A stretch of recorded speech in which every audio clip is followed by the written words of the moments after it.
thumbnail is of the container. I wasn't going to eat all three of those things. I might have eaten two the last time I did one. That was probably a mistake. But I'll be reviewing the G Fuel Berry Bomb. So I did the Dragon Ball Z one, right? And I have one other one left. I think it's Watermelon Lemonade. And I did the Ghost one, which you would have seen before this one. Let's see how this is. Strong berry taste there. I mean, smell. Gosh. Gosh. Gosh. I don't know what I'm saying. What is that even a word I just said?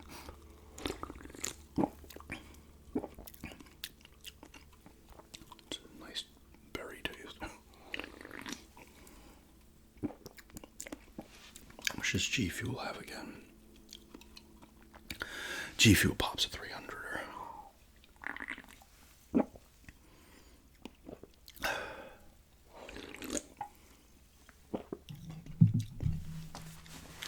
This one's pretty good. It's gonna taste like a diety berry type drink. It's not bad though. Good for it's still spring. It's pretty warm out though. It's like I'm filming this on Friday evening, so I did cut the lawn today. The main part. I still gotta do the section going up and out.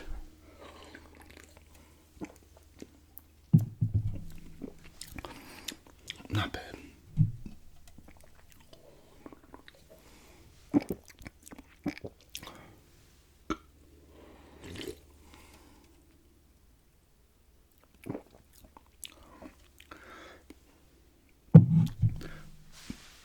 You know, I'm not a massive fan of like the berry. I said some. I am.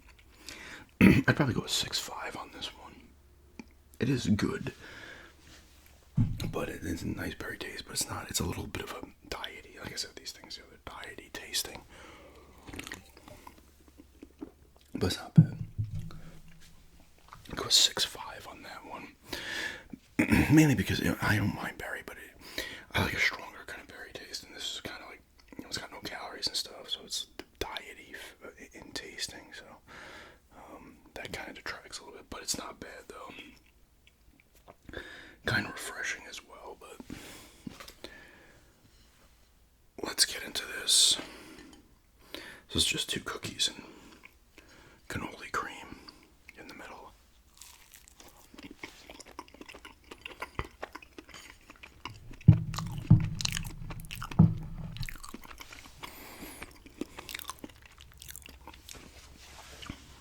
I dropped a piece of it already. It fell off.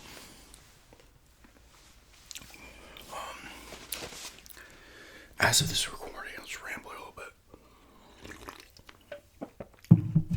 As of this recording,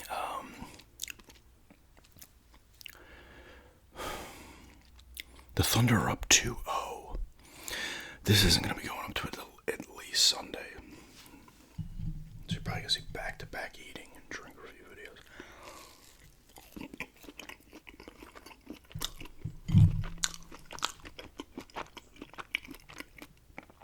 These are really good.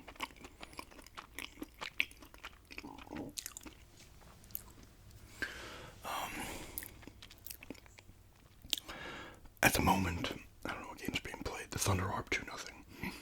The Pacers are up 1-0, but they're probably playing tonight, so that series could be 1-1 at the point in time this goes up. Or 2-0. Pacers won. A wild game won. They were down like 15 with like under 3 minutes left or some shit.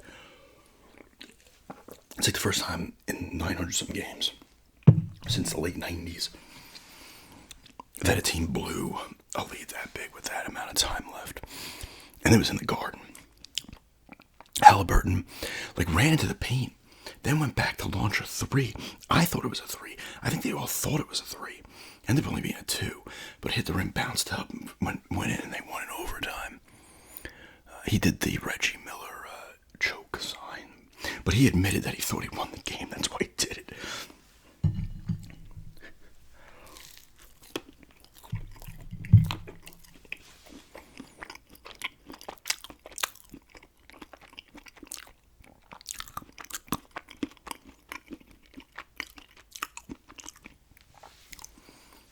It's a big win game one for them.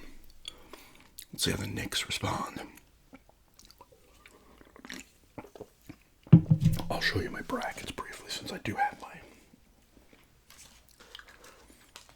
Yeah, I have them over here. I mean, the basketball one's screwed. I do have the Thunder still. I have the Thunder winning it, so. But I had the Warriors beating the Timberwolves in the second round. Well, I hadn't beaten the Lakers. So I had Minnesota losing in the first round there in the conference finals. I had the Celtics making it. They're done, too. They lost to the Knicks. Cavs got smacked by the Pacers. Not a good bracket. It's not much better in the hockey one, which I'll show you in a minute.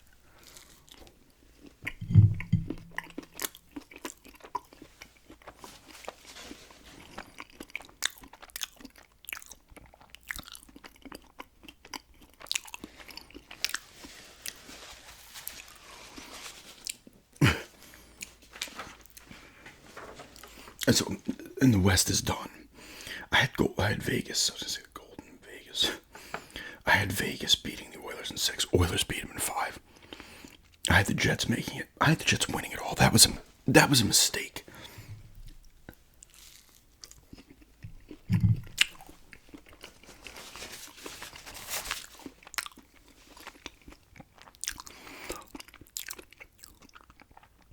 It just was. Because they kind of seemed like there's always a team that's like this shaky team that get it done. They literally, it was a miracle in Game 7 against St. Louis to tie it with like 2 seconds left. And then went in, Hellebuck was awful. Like, he had a couple decent games, but you gotta be better than that. And they lost to Dallas. So Dallas is playing Edmonton, and they're up 1-0 at the point of this recording. They were down 3-1 in the third, and they won 6-3. Other side, I had the Panthers making the Cup final this year, and they are destroying the Canes at this point. They're up 2-0. Won both games in Carolina. I believe those games were in Carolina, right? They beat them pretty bad. I had the Capitals beating the Hurricanes. That was a mistake. It's the Capitals. The chances of them getting out of second round, it only happened once for Ovechkin. Like I said in the past, thankfully he got the Cup. Because other than that run, he's never made it out of second round, which is insane if you think about that. The greatest goal scorer ever only made it out of the second round one time in his career. And he's probably made the playoffs almost every year he's been in the league. To me, that's mind-blowing. But he has a Cup. And that's the key. Can you imagine if he didn't have that Cup? You'd be looking at him as like, oh my God, how does this guy not have a Cup? He realistically should have 2. I guess not realistically, but someone of his caliber should have 2. Because he's been on some good teams, but he's got 1. That's all that matters. As long as you can get 1, that's all that matters.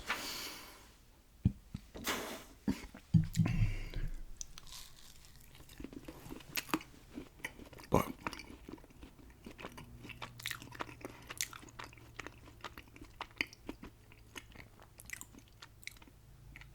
I shit the bed with the brackets. I gave respect to the Lakers in the first round that I shouldn't have because they're not good outside of 2 dudes.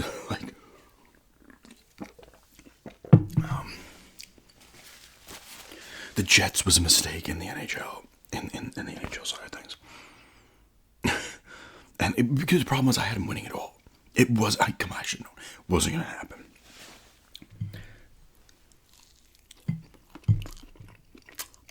And they have a really good team, but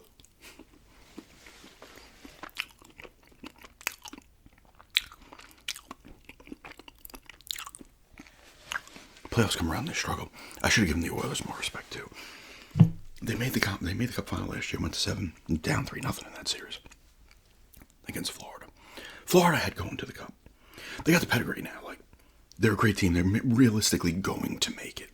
Carolina hasn't won an Eastern Conference final game. Unless they win. If the third one goes up before this video goes up, third game they win. At this point, they haven't won one, it's like the 14 games in a row they've lost. I think the last time they won them, granted, I guess this would be the 4th one they've gone to. Since 2006, when they won the Cup, they made it through and won the Cup to beat Edmonton. But they've gone to, I guess. This would be the fourth one they've gone to. And the Hurricanes have been fairly consistent, honestly. But, Panthers are good, man. They've gone to 2 in a row. They're defending champs now. They didn't win the first one, but good chance they go to a third. And Dallas is playing great. Dallas is playing great. You really got 3 of the 4 teams are solid. The Hurricanes have a solid team, but I don't know what happens. They make the conference finals, and all of a sudden it's like, well,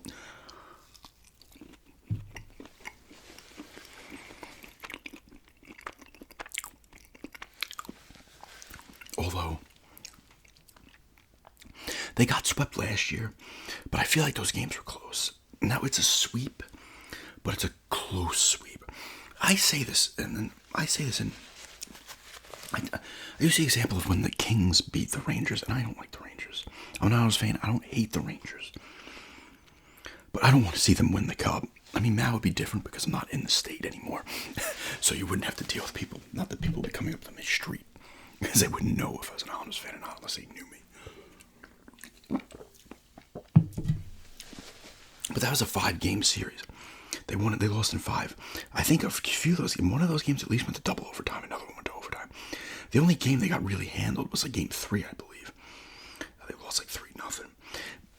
But that's a tight 5-game series. In my opinion, that's not domination. It's not like just playing domination for the Kings in any sport. That the Kings had clutch domination in that series. Every goal they needed to win, they got it. Both overtimes, they won them both. They clutch dominated the opposite team.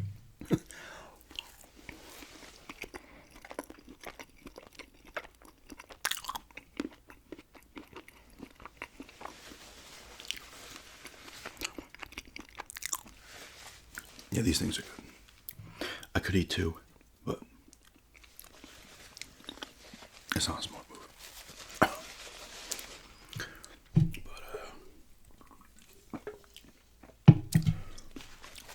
Playoffs are winding down for both sports. And then you know what, football will be upon us. The training camp starting preseason. And I'll be back to the recaps again. I might do another baseball ramble at some point, but these sports rambles are weird. A lot of times they don't view, and then randomly they view well. The NFL recaps always do typically well. For sure. But it's like the filling out the brackets does well, and then I do the updates on the brackets, and they do not nearly as well. I don't mind. I would still do sports rambles. I just don't think I would do like a ton because I do like rambling about sports. I might do a baseball one, maybe as I don't know. I don't know. Right now in baseball, the Phillies are now in first. The Mets have slumped a little bit. They're still not doing terribly. They're 30-20 at the moment. That's this recording. I want to say at this point the Tigers have the best record in the league. The Dodgers are 20-something and 19. Actually, I think the Phillies have at this moment have only 18 losses in the NL. There's a decent amount of good teams floating around, and I think I want to say the Rockies have like 40-something losses. You go from the White Sox being historically bad to now the Rockies like, hey, how about us being worse? It's freaking nuts. I will be starting the second round of the video game cover art tournament soon. I might actually, this video goes up on Sunday probably. It'll probably be midweek. Maybe Wednesday or Thursday I'll start round 2. I'll probably do the recap of round 1 and then start round 2 in the same video. I don't know yet. Or I might just do a drink review and a recap of it, or a gum chewing recap of it, whatever it may be. But we'll see who's moved on. I have the tallies right here in my book. I also might do them. Someone actually suggested this in one of the videos that maybe I'm not sure. I might do the next round in the POV of where you can really see the cases, because the glare was giving me a little trouble, and someone's like, oh, you should do it. How I have the camera up top, and you're not seeing me, just the game cases. I might end up doing that. I wasn't going to do it in the first round because I already started it, and I didn't want to kind of do some of them in that format and some in the other one. So in the second round, I might do them like that. I might bring that up again in the recap of that first round and then ask how you guys want it to be done. But not that it matters, because you're going to get a better shot. Actually, it's probably smarter to do it that way, because you're going to get a better shot of the game case from that perspective. But yeah, this is a 6.5. The Cannoli Chipwich is a 10 out of 10. Okay, it's a freaking phenomenal snack. It's absolutely awful from a health perspective, from a health standpoint, I should say. But from a taste standpoint, it's phenomenal. It's $9 in Pat's and Islip for 5 of those. I'm pretty sure they used to give you 6. You can't really find those down here in Ashboro. You can find the fluff ones, though, and that was pretty good as well. So, they'll also sell up there in New York. They'll sell the cannoli cream, and then they'll sell like a specific kind of like dipping chip to put in the cannoli cream. It's actually that when you get a regular cannoli, it's that kind of whatever they're using for the outer shell of the cannoli. They'll sell the shell pieces and then cannoli cream so you can dip them. That's what it is. I forget what that shell is. But yeah, anyway, 6.5 on this. Berry Bomb. It's decent, but it's not, I don't drink any of these energy drinks. I think I might have had one or two twice on reviews, maybe. Oh, that might have been soda. But like I said, I don't drink these energy drinks outside of the reviews, so I will not drink this one again. Not to say it's bad, but I will not drink it again. But yeah,